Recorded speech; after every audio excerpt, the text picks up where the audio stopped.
Oh, glad you got my message about the t-shirt or the shirt. Oh yeah. uh, Color coordinating here at Ascent and PIMD. Uh, cool, everyone. So we're going to talk about what can go wrong. So by now, many of you have probably seen that Wall Street Journal article talking about the company Appleway. Kind of wanted to break down the different things that went wrong so that we can be on the lookout to prevent that in the future. So a couple different things. It's also trade winds, right?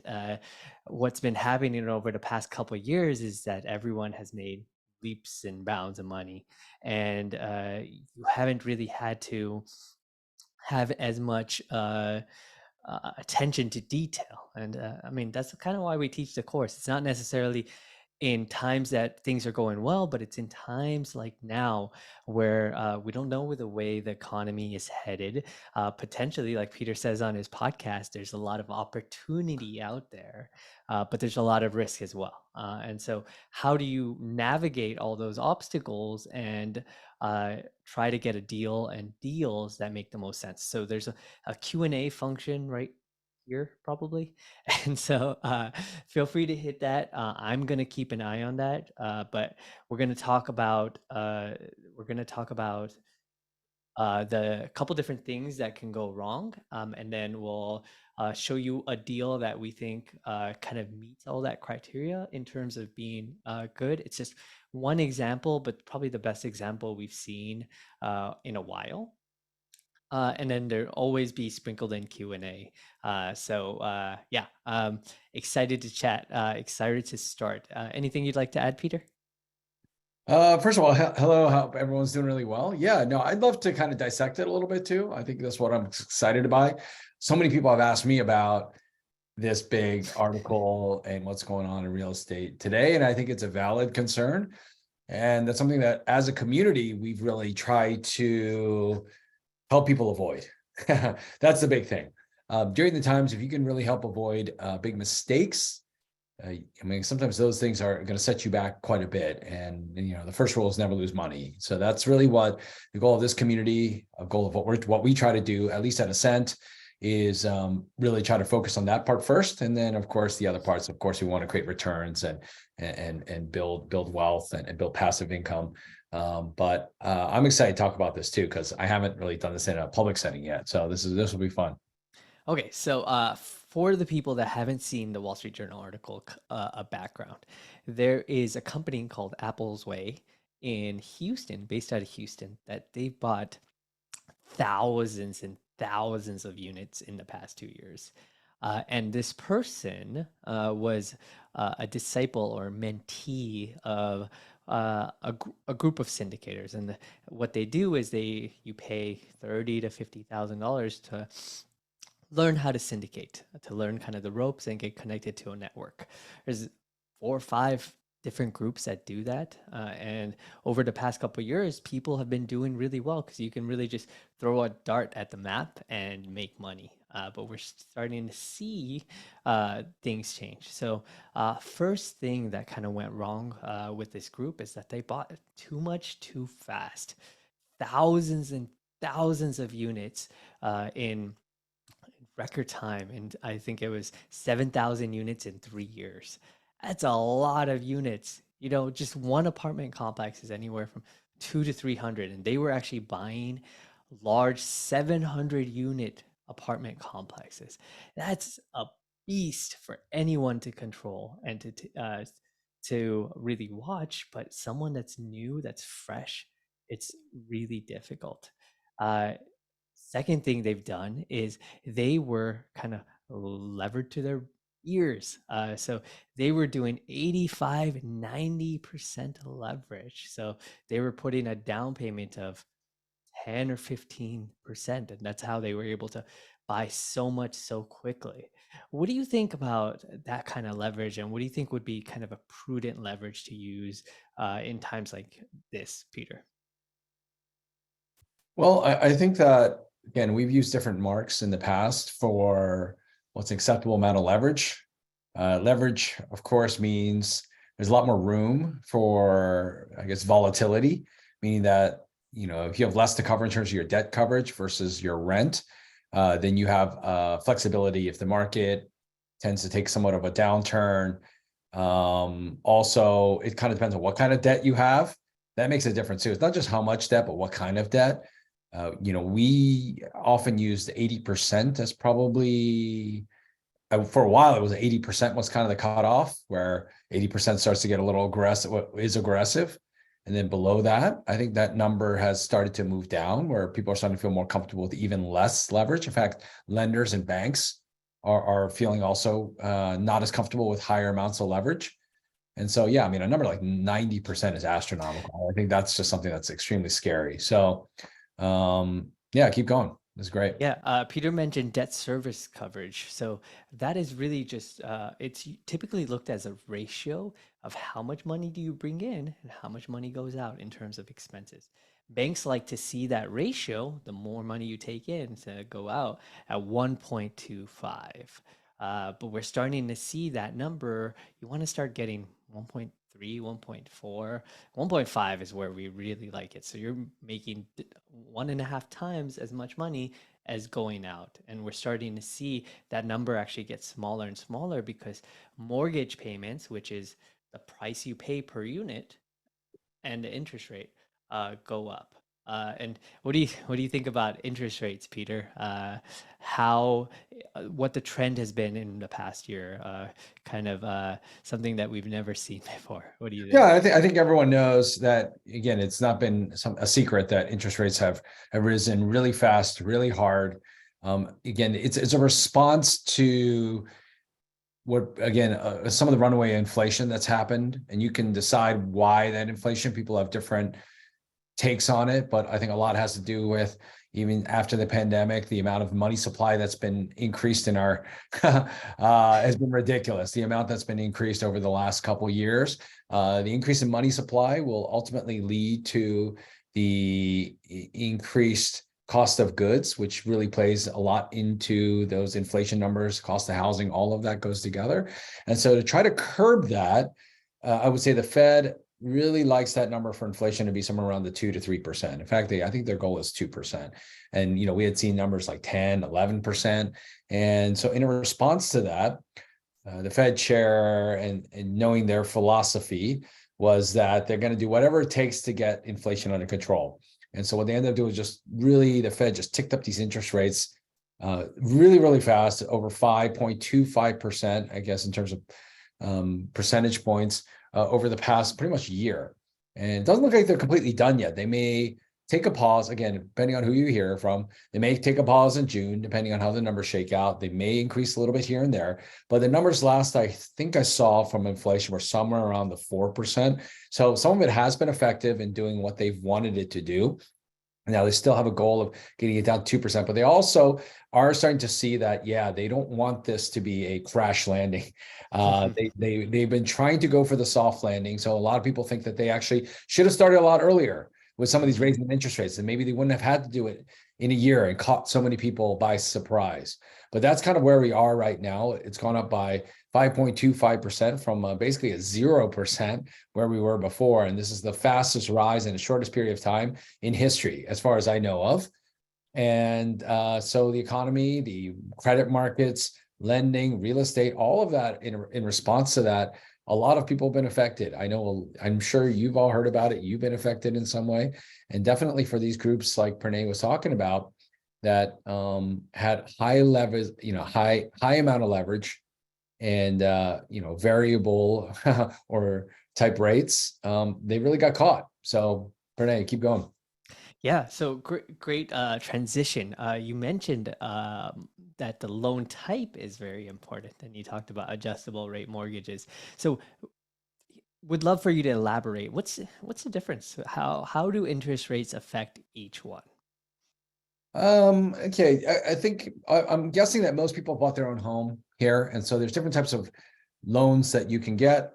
I guess the two main categories are ones where the interest rate is fixed for a certain period of time, and ones where maybe it's fixed for a little period of time, but then it's adjustable, or it's actually just adjustable and kind of varies depending on the current interest rate. A lot of that has to do with the Fed and what the bank sets. And so it all depends on the level of volatility you're comfortable with. I think many people here probably have chosen some sort of fixed rate period loan, whether it's at least 7 years, maybe 15, maybe 30 years. And you know what comes along with that. You know that you are making a bet. You're making a bet that, hey, interest rates maybe won't take a dive anytime recently, but you actually feel comfortable because you know each month for at least that period of time, what your interest payment is going to be. And that helps you budget, helps you do all of these things. Commercial loans are a little bit different because those things do exist, but a lot of people go and because of the way that, they don't hold on to these things forever, they usually tend to get more of like an adjustable or variable type interest rate where with the market, things go up and down. And so depending on the situation, depending on how long people expect to hold the property, depending on where people feel the economy is and interest rates are, they make a decision whether to go with that fixed rate and kind of go with that security, or they go with an adjustable or variable rate and kind of underwrite according to that, making sure that they can kind of weather a lot of that volatility. So in today's environment, again, it's the people who have had fixed rates for a while, they haven't been impacted as much unless their rates are coming due. I mean, unless their loans are coming due. But a lot of the people that have been on these variable loans, and again, I wouldn't say it was a good or a bad thing. I think that's what actually most people have done in a lot of ways. They just had to make sure that they had good reserves, good rents, good operating income to be able to cover that. And then also figure out an exit plan at the end of the day. And one way to hedge your adjustable rate mortgage is to buy something called an interest rate cap, where you say, hey, current interest or my loan is like, say, prime, which is what the Fed rate is, plus X. So, for example, you could have a SOFR, which is the nightly rate that the banks are able to give to each other. That's been at 0%. When you hear it's interest rates are at 0%, that's what they're talking about. Right now, it's 5.25. So big difference, like Peter was saying. But so if you have that loan where it was prime or SOFR plus 3, before you were at 3%, now you're at 8%. And there's no property in the world that can survive that increase. And that's actually what happened to this company. They didn't buy an interest rate cap. So we have some adjustable rate mortgages, but we said, hey, we only are okay with risk up to 5%. So we'll buy, we'll buy a cap at 5% all in. And we say, okay, if interest rates go over that, someone else has to pay. But that's something you have to pay for. And over the past couple of years, it's actually been pretty cheap, like 50,000. Now it's over $1 million. So you don't necessarily, if you've been paying all this extra in interest payments, you don't have $1 million that are just sitting around. So he bought all these loans that didn't have interest rate caps. He only has 10% of down payment in each deal. So the mortgage payments went up from 100,000 to a couple 100,000 per month. And that's actually one of the biggest reasons that he had to give up these properties.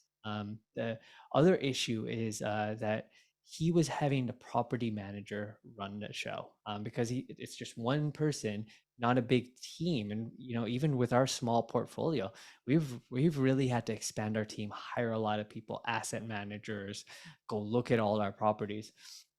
But when you have 7,000 units, you don't have a team to manage, the property manager is kind of doing their thing, and they're going to do whatever's easiest for them. They're not going to be pushing rents. They're not going to be pushing to evict people that aren't paying rents. They're going to do whatever's easiest for them because they get paid anyways, right? They don't have national initiative or incentive to do things properly. So unfortunately, the outcome of this company is they had to give 4,000 units back. So that means give it back to the lender. 4,000. And unfortunately, all of the investors lost their money. And so this is you don't ever you don't hear about this very often. And every time I have heard of this situation, it's always about this one story because it's one, it's alarming, but two, it doesn't really happen other than this perfect storm of an inexperienced operator got over his head. It didn't have the proper hedges or insurances in place, and interest rates going up the fastest it's ever done. There's also uh, concern for supply chain, just everything we know and the potential recession in the future. So now let's take a step back and think, okay, now I know what happened wrong with this person. Now, how do I look at a property to make sure that they are protected against this, right? So, one, experience, right? You want to make sure to at least have a couple full cycles along their belt, that they're really they're not going out and buying 746 units, which was one of his first properties. And we're kind of picking on this guy because I want him to be kind of a model of the things that went wrong. Uh, Number two, don't overpay for things because the market has been so hot in the past couple of years. People have been bidding against each other, and it's been driving prices up. We're fortunately seeing some sellers that are getting a little bit desperate that are willing to give a discount. Like the property we're buying is a $21 million discount, but it's still rare. So I think people are still overpaying for things. Number three, look at the debt. Like Peter was talking about, that is super duper important.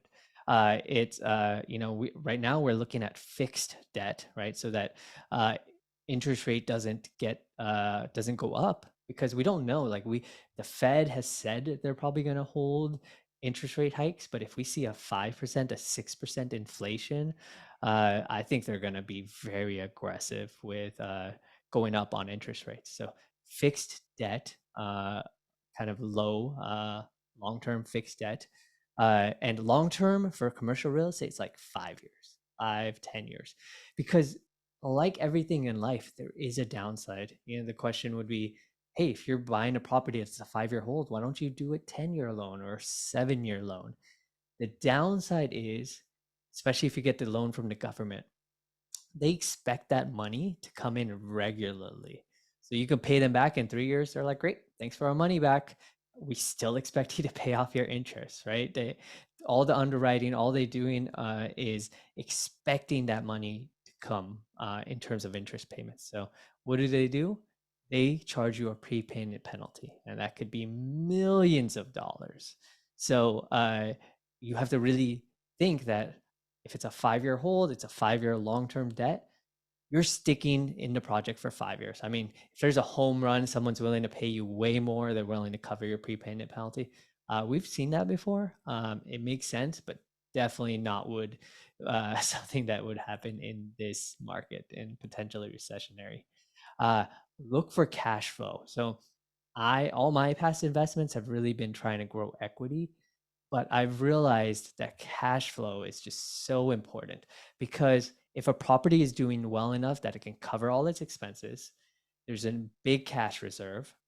For my properties, I have the cash reserve, but you want the property itself to be able to stand on its own, and it has a cash on cash of, like, let's say 3 to 5%, then in case anything goes wrong, occupancy goes down, vacancy goes up, rents go down, kind of doomsday scenarios, that you have the cash on hand to cover it. And this guy unfortunately didn't. His down payment was so low that his mortgage payments, he lasted a couple months at that, like 6, 7 months.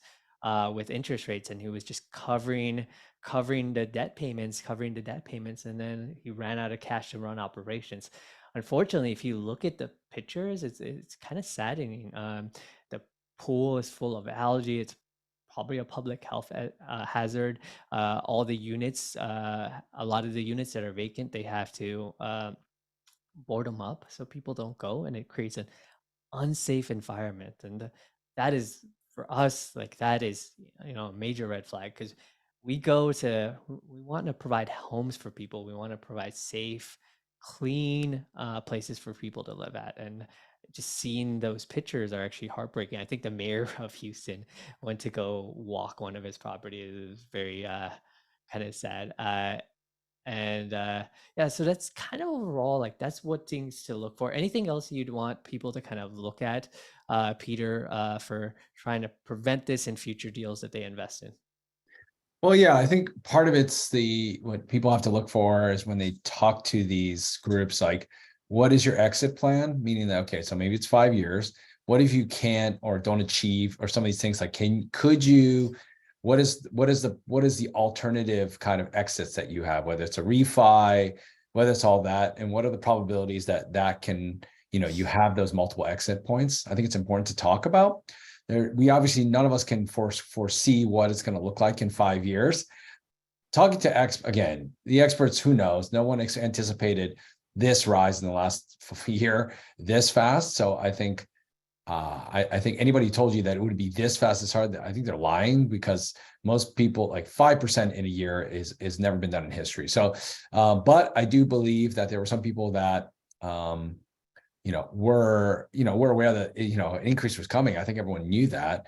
But for the next 2 years, I think most people are thinking at least the next 2 years, it's going to be interesting times, in the sense that there's going to be some volatility. But what that does is that opens up the door for opportunities for people who are, you're able to get the funds together. You're able to get the group together, underwrite well during this period, and you know that you can ride this period. There's no doubt on the other side of this, again, prices will increase, rents will do better, lending will open up, interest rates will eventually lower. All of this stuff will be moving in the right direction. That's why during this time, I tell people, not only look for multiple exits, and I said this in the last session that we had, is make sure you ask them what the story of the deal is, meaning that it's not good enough just to see the numbers.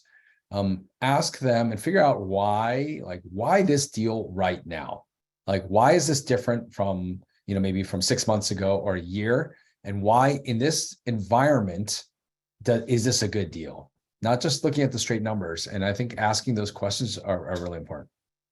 Awesome, awesome. So I have some questions about Cabana, but let me kind of make them a little bit more general. So someone asked about Google reviews. Anytime we have a new deal, someone always goes like, "Oh, let me see the Google reviews," and I can tell you, we actually love seeing negative reviews for the website that we're for the property that we're buying. It means that there's easy value, right? If the maintenance isn't being taken care of, if the paint isn't done, if there's some bugs, like those are things that you can change really easily, especially when you have a property management that really knows what they're doing. So Peter was talking about a story. We're buying a property from a builder, and they're very good. The property's beautiful. They're really good at developing, but at running a property, that's not their forte, and it's not something they enjoy doing, right? So you want to, when you're looking at an investment, you want something like, hey, this is down their alley. This is something that they've done a million times. You don't want people to be really experimenting. So uh, anytime someone goes to a new asset class or anything, we kind of want to wait and see how they are. But uh, when we see those negative reviews, like it's like, hey, there's opportunity that doesn't cost, right? It's not as expensive as cabinets. It's not as expensive as counters. Like having the right people in there, especially when you plan on changing everyone, that's fairly easily to do. So someone asked about parking spaces. One of the nice things about kind of the higher Class A properties is that you can have reserved parking and covered parking that you can charge for, and it's optional, but that's an extra way to increase revenue. Uh, Someone is asking about the different relationships that you can have between sponsors, and there's a couple different ways, right? So there's a general partner that we've have mentioned, where they're kind of running the show, they're taking the risk, they get a lot of the upside as well. They find you the deal, and then there's a limited partner. They're limited in liability, they're limited in control, but they get actually a majority of the profits, and they typically get a preferred return. Now, there could be multiple sponsors. There could be one sponsor and a joint venture partner. And so basically, the partner, the general partner or operator, they're also called, will kind of run the show, and the joint venture partner will bring in all the equity or most of the equity, and they have something called major decision rights. They can tell them when to buy the property, when to sell, what kind of debt, and what color of tile if they wanted. And that's typically how we've done it in the past. And we like that because that level of control gives our investors extra protections, right? So if we don't feel like selling, they'll have to come up with a very compelling argument to try to convince us to sell, or vice versa. Now, a second, third, a third common structure is called a co-GP or co-general partner, and that's how our new deal is. So I think the syndication or real estate business is kind of three parts. One, acquisitions. You find the deal, you negotiate, you butter up the seller, and that's it, a skill in itself. Many of you that own properties knows that takes hundreds of hours for each property. Number two, asset management, running the property, enacting the business plan, making sure that all the contractors and everyone is doing what they are supposed to be doing. Three, raising the funds for the deal. Now, most sponsors are good at acquisitions and asset management. Most people like Ascent are good at capital raising. We're kind of the unique position where we do the capital raising and we also do asset management. So we're on weekly phone calls with property management. We walk the property once a month. I tell people we're like primary care doctors. We trust the cardiologist to do the echoes and the GI doctors to do the colonoscopies, but we always verify. So that's kind of how we work. And in terms of kind of compensation, us and Sunrise, like for our newest partner, we split the promote in terms of the sponsor level. So it's kind of cool because it's when profit leaves the property, you get 100% of the profits, up to 8% per year for all the years, and 100% of the profits till all your money back. And then finally, you get 75% of the profits of anything left over. And Sunrise and us, we split to 25. So that's kind of how the division of compensation is, and the division of labor. They are very good at acquisitions. And asset management. We own another property with them. We're very good at asset management and capital. So it's kind of the division of labor and how the compensation works. So someone talked about, Peter, Class A units, and it's kind of paradoxical. We have seen Class C really suffer during times of recession. So would love to kind of hear your thoughts on that. Yeah, I think Class A, Class B, Class C, they put, these are some general guidelines that people put in place to identify the type, quality, location, build of the buildings that you're investing in. Class A obviously is the best, and sometimes they quantify A plus A. I mean, they kind of split it even down further. Class A, Class B, Class C. A is prime location, newer properties, kind of ones probably that you and I would probably live in now as attendings, having been out there for a while. Class B is probably maybe during residency, right? Class B, like maybe the properties are maybe not quite the best areas. The pricing is a little bit more affordable, probably needs a little bit of renovation.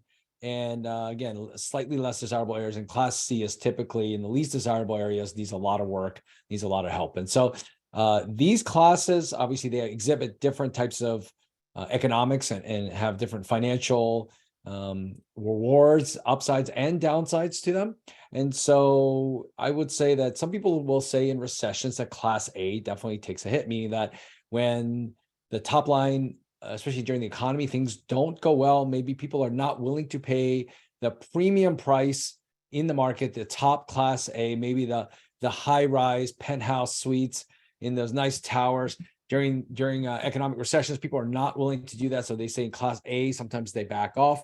People in class B and C, oftentimes they think that, all right, they're working class people. So the first thing they're going to protect is their home or where they rent and where they live. And that's one of the best things about real estate, is that usually real estate is something where you live, that kind of income, you're going to protect that at all costs. You may not go out that much anymore. You may not do a lot of construction on your house. You may not buy new furniture and all this stuff, but you're going to pay for the roof over your head. Now, everyone has a choice over what they can get themselves into. At least, I mean, you might be locked into a lease for a while, but a lot of people worry about the very top line, especially when the economy goes bad, for that to be extremely impacted. Now, what I think is pretty unique about the deal that we have, the Sunrise in Kanto, if you guys looked at the pictures, yes, it looks like a Class A. From our standpoint, it's a place that you and I would probably live. It's a great part of town, has all the modern amenities, brand new, like the model home, the model apartments look fantastic.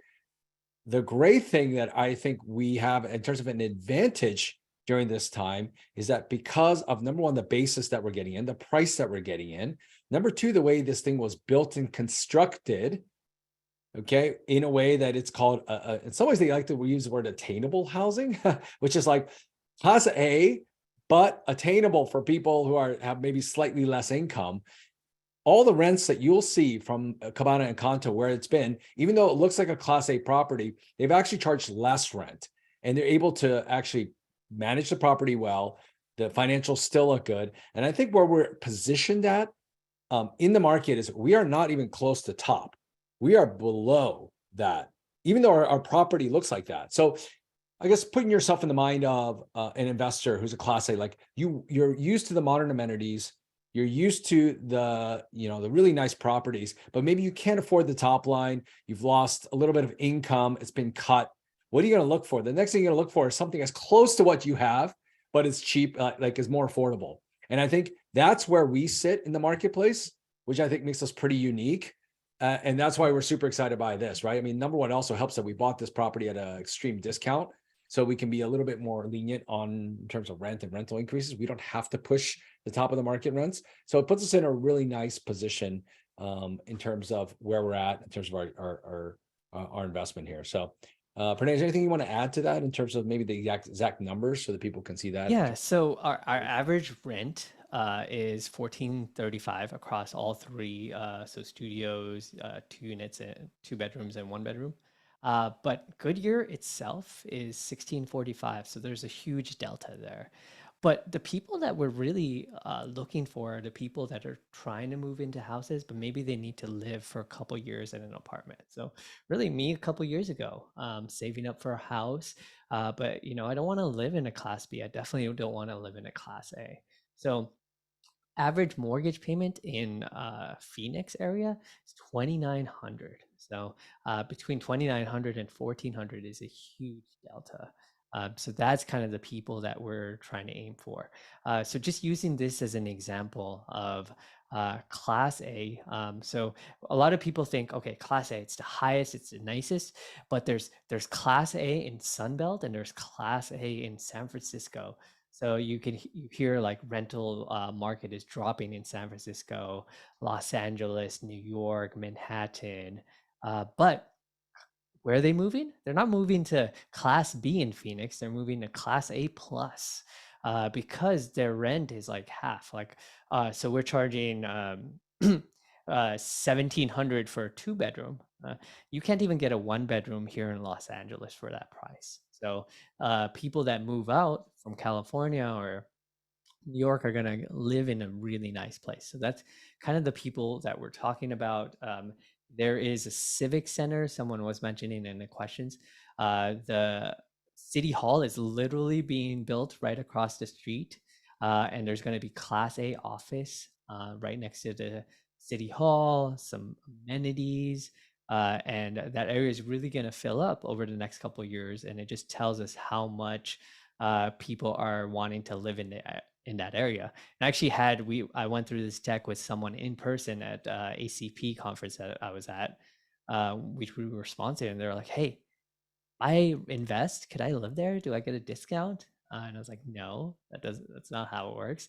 But it gives us it encourages us that this is something that appeals to people who are physicians, because I looked at these pictures and they look nice, you know.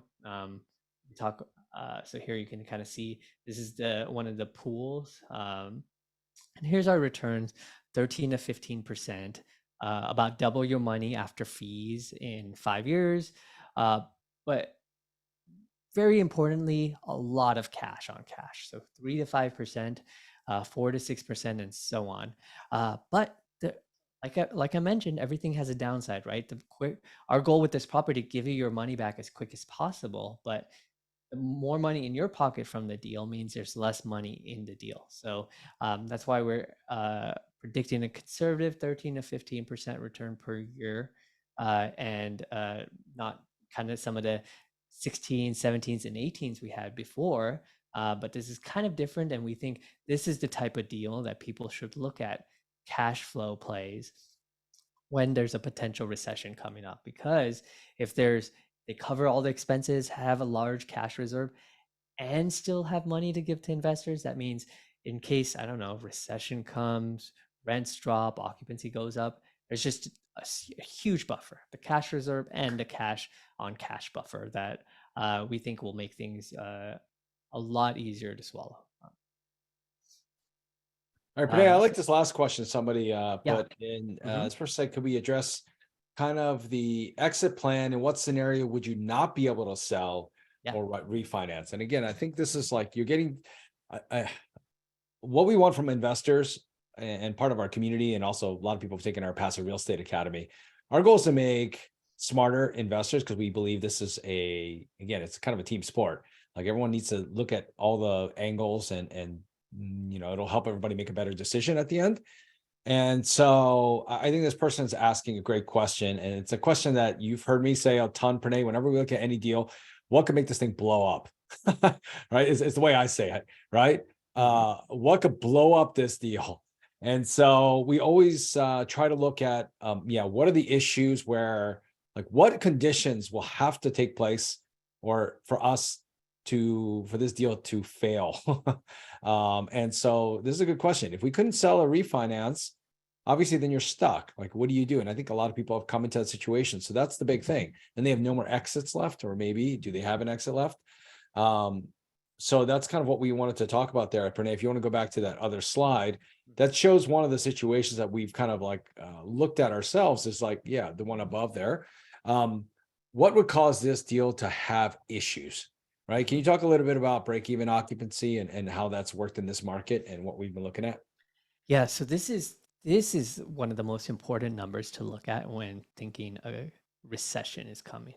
Because what happens during a recession? People double up or move back with their parents, or they don't live in as nice of an area. So what we like to look at is, what is the lowest our occupancy can go and still survive?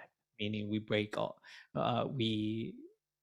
cover all our expenses, because the game of real estate is a waiting game, right? So if you bought properties in the 80s with 20% interest rate, if you still own them now, they're probably worth 4 or 5x what you paid them, right? All you had to do was you had to survive. So we like to look at what's the worst occupancy that has been ongoing for the past 20 years, and that's kind of as long as we have data. And of course it's 2008, 2009, right? The biggest crash that we've had in our recent lifetimes. So at that point, the Scottsdale, Mesa, and Phoenix area, it went down to 88%, about 87.5% occupancy. So we're like, okay, so about a 13% vacancy. Now, let's double that, right? 26%. And let's double that again, 39%. Can we handle 3 times the worst ever vacancy, or 3 times the worst ever lowest occupancy? And we can. And it actually goes down, meaning we can handle even worse starting year 3. So it gives us a lot of options, and it makes us feel that this is recession resistant to really anything the world throws at it. Plus, we have this debt. That's what's the most powerful. The debt doesn't change. So, Peter, you talked about kind of the different exit plans, right? Of course, ideally, we're planning on selling in 5 years. But uh, if say the economy gets into another dip around that time, what would our plan would be was to hold this product Right. and get a refinance. And the reason that we can do that is because the cash and NOI is going up so much because we're doing stuff like washer dryer, covered parking, and improving operations like that. We'll actually be able to get a refinance. Potentially, we do a cash out refinance where we send a big chunk of your money back, and then we just sit there. Peter, I, and Myth, we're very patient investors, so we'll just sit on this property until it's a good time to sell and sell that. So we'll get new debt and figure out a good time and window. And I mean, a lot of people would love to just sit on a property that's throwing off 8% cash every year that's tax deferred until we sell. Some people actually do that long term and only invest in deals like that. So that is actually an option. A lot of people have requested us to try to do that. But we try to balance, equity growth and cash flow, but that would be an option that I think would work really well, and actually people would enjoy because potentially we'll have even more cash at that point. Renee, somebody had a question about the track record of the builder themselves and the properties. Like, Yeah. So what do you know about those? yeah, so the builder's called Greenlight, and they actually have a couple of. So Cabana is a brand that they sell. Their last property was in Glendale, Arizona, which is not as nice as Goodyear, and we own this as people as own property in Glendale, which is actually killing it. That property sold at $93 million. They listed this one for $85 million, but there was a big swing in interest rates between when they sold the last one and they listed this one. So they've been trying to sell it, being very stubborn. We offer 55.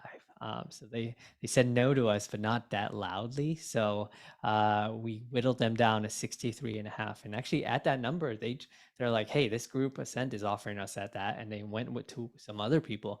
And we actually had to do all these interviews and go visit the property, and we finally won it because they saw that we were really serious about it. And so we know the values there. We're buying it for 222 a unit. Our pro forma when we sell is 307 a unit. But someone in Glendale, Arizona, which is not as nice of a place, bought for 326. So we have 5 years to get to 307. So we know the values there, and we have a long enough runway to get there. But our property manager, their name is AMC, who manages 20,000 units. They actually manage 3 other Cabana units. So they're super well experienced with doing this and leasing up the rental units. They actually came up with the idea to turn the laundry units into income producing rentable units because we're adding washers and dryers to all the units. And that little change alone is going to add $1 million in value because it's going to add so much income per month. So, we change them to 2 studios, it's going to be 1,500 times 2 times 12 and divided by the rate, the cap rate, about $1 million. So we know there's going to be a ton of value there. We're going to just sit on it, rent it out, throw off a lot of cash, and then be able to sell it for premium in about 5 years. So that's kind of the business plan. Yeah, so it's a Class A property, Yeah. new construction, Mhm.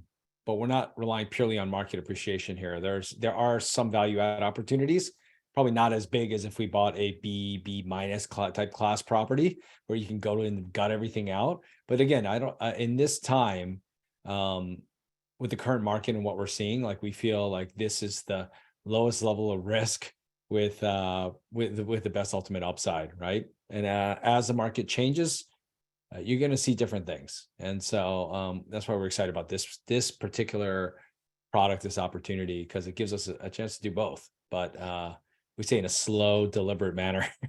That's actually a great point that I actually didn't even bring up about Apple's Way. Their plan was to do heavy value add, 10 to 20,000 per unit. So when you do that, you have a lot of risk, right? Risk you can't get materials, risk you can't get labor, risk you can't get people out. And then for every day that a unit is not rented and you're renovating, you're literally losing income. So it's called execution risk, and it's really high in times like these, especially when you're doing 700 units. We do value add all the time, but we'll do 120 units or 200 units. 700 is something that you really have to have a 200-person team to do. And so the value add here, we're adding a washer dryer that we got to buy it, we put it in the room, right? Doesn't cost us anything in terms of labor other than just shipping and some covered parking, electric car charging, reserved parking. We are going to have to renovate 2 units and turn them into apartments, but we have plenty of time to do that. So we're trying to really reduce the risk as much as we can because there's all this volatility in the coming future. So how do we take cards off the table to prevent risk? And we did that by getting fixed long-term interests, right? And so no interest rate risk. Doing value add that we know people are willing to pay for, but doesn't cost a ton of labor or materials, right? So decrease execution risk.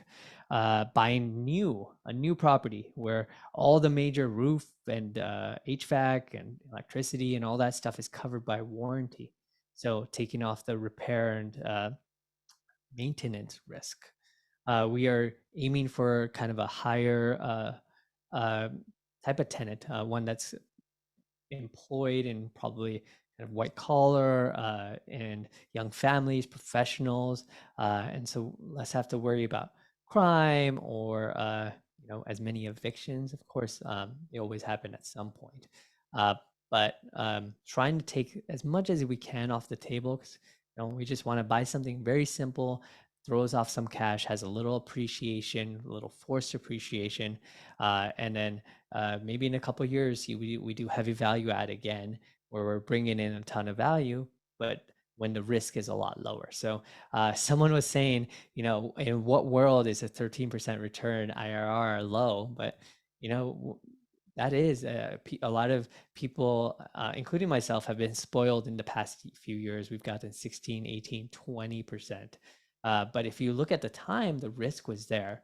I think even though this is 13 to 15%, because the risk is so much lower, the risk adjusted returns are actually higher on this deal because we've taken so much off the table, and you still get that about double your money in 5 years and cash in your pocket, right? Because these are tax deferred returns that are paid quarterly, and the first check goes out in a few months. It's already making cash. So our last deal we actually did with the same sponsor, we closed in November. First check went out in January. So all our investors there were very happy. Cool, Pranay. I know we got to wrap this up soon. Yeah. Someone just asked a question. Maybe we can answer this one and then wrap it up. Mhm. The pros and cons of making this investment through a self-directed IRA. I'll speak a little bit to it, and maybe if you want to add anything to it. Real estate itself is a pretty tax efficient investment. And so a lot of people opt to do this outside of retirement accounts because they want to take advantage of some of this quote unquote tax-free income. However, some people are looking for sources of capital and looking for ways to diversify their retirement income. They already probably have cash in there. Maybe it's been in stocks this whole time. They've experienced record levels of appreciation over the run up over the last how many years, and now they're starting to worry about some of the volatility that's happening in the stock market. Maybe they want to diversify.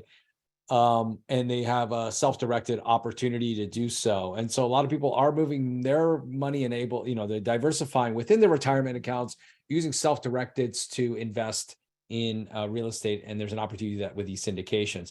Now, what that allows for you to do is that, again, just like any other type of investment within an IRA or retirement account, you get compounded growth that's tax-free. Especially, before you end up pulling that money out later in life, whether it's 59 and a half, 60, whatever it might be. And so a lot of people are doing that with real estate as well, too, because maybe people have been looking for capital to invest. And they're like, you know what? I don't have a lot of cash on me right now, but in my retirement account, I'm looking to diversify. And I have this income that I've been investing in for a while, and I have it locked in there, and I'd like to use some of it for other purposes, whether it's, again, people with the self-directed, you can invest in all sorts of different types of alternative assets, whatever it might be, whether it's real estate, precious metals, oil and gas, whatever it might be, right?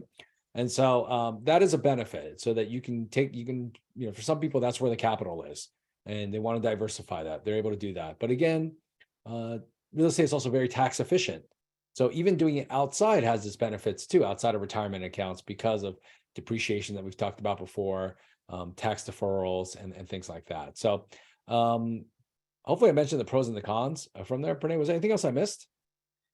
Yeah, I just tell people think about what you want to do with that money, right? If you want money to spend on right now, then it makes sense to invest in your personal. But it's not an all or nothing thing. We actually, if you want to split your investment or you want to try to put in 50 one way and 50 another, it's kind of best of both worlds, and we're happy to accommodate that. Okay. Sprinty, I think we want to wrap this up for people. There were some really great questions. I've actually, every time we do this, like, I'm actually so impressed by the questions that we get, the level of sophistication. But again, even the simple questions are always welcome. And that means people are thinking about it, whether, they're just thinking about real estate, creating passive income, they're asking tough questions, they're learning, they're educating themselves. And I think during this time, more than ever, this is the time to do that. This is the time to educate yourself on deals like this, opportunities like this, so that when you do become more confident, or you are confident, you have an opportunity to strike, right? And this is the time right now where I feel that the deals that are coming out right now have kind of cooked in a lot of the things that are going to happen with the recession. And so they're able to set themselves up for the future. I've said it before, some of the deals in the last couple of years didn't expect this. And so it was a surprise. I don't think there's any surprise right now that what's happening with the economy and real estate. In fact, people are even thinking more conservatively about what's going to happen over the next couple of years. And so I'm excited that people are learning, that they're asking questions. So really kudos to everybody who spent time on this. Really want to honor you taking time out of your day to learn. And hopefully you did learn some from what we've talked about. Whenever we try to get on, we try to educate first.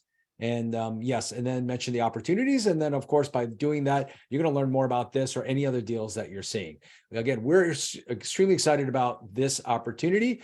It's only been open, I think, a little less than 2 weeks, yet the response has been awesome. I forgot what number in terms of investors we're at right now per day. 157.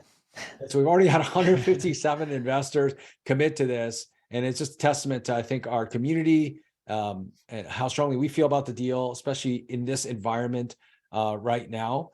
And yeah, we'd love to have people participate in this. But if you have any questions, we also want to make sure that you understand that the door's open to you. No matter what question that you might have, small, big, you want to talk about parking lot adjacents, other things being built across, like this kind of stuff, we're happy to answer those questions.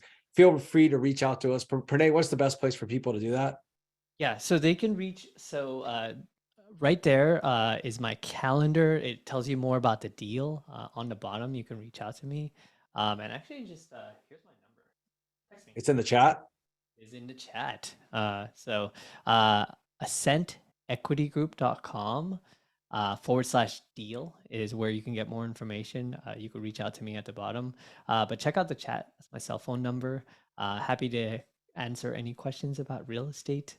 And we've been getting a ton, from the most basic questions like how do syndications work to like very nuanced. Hey, I looked at underwriting and XYZ.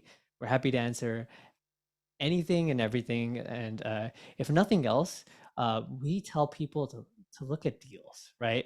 Even if it's not a good fit, if it's not the right time for you to invest, it's good. This is like a muscle, right? It's like riding a bike, so that when you are ready, that you'll understand you've gone through all the paces, instead of getting a lot of FOMO, because we see that happen to people where they haven't done the work, they haven't talked to the sponsor, they haven't looked at any deals, and then they get into a bad deal because they see a lot of other people in FOMO. So we really like to educate people and really help people. And honestly, this is the best deal that we've seen in a long time, and potentially the last deal we have till next year, because we're just not seeing anything come to the market. And if it does, it's super overpriced or with a sponsor that we don't trust. So this is a great opportunity for someone that we love. So if you have any questions, check out our website.